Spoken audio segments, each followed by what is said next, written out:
Hello மக்களே, நம்ம தச்சுமா சேனலில் ஒரு மீன் மேக்கர் வச்சு ஒரு ரெசிபி தான் பார்க்க போகிறீங்க. எப்படி செய்யறது பார்க்கலாம் வாங்க. கொஞ்சமாக மிளகு சீரகம், 2 ஏலக்காய், காஞ்ச மிளகாய் 3, 2 இலை எடுத்துருக்கேன். அப்புறம் 2 கிராம்பு, ஒரு பூ, ஒரு பட்டை.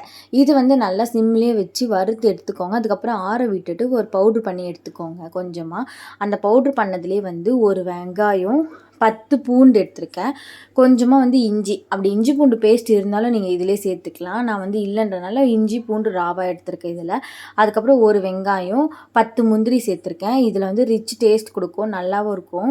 கொஞ்சமாக எண்ணெய் ஊற்றிட்டு அரைச்சி விழுதை போட்டு எண்ணெயில் வதக்கிக்கோங்க. கொஞ்சமாக அந்த மிக்ஸி ஜாரை கழுவுன தண்ணியை ஊற்றிட்டு 1/2 ஸ்பூன் மஞ்சத்தூள், அதுக்கப்புறமா 1/2 ஸ்பூன் உப்பு போட்டுக்கோங்க.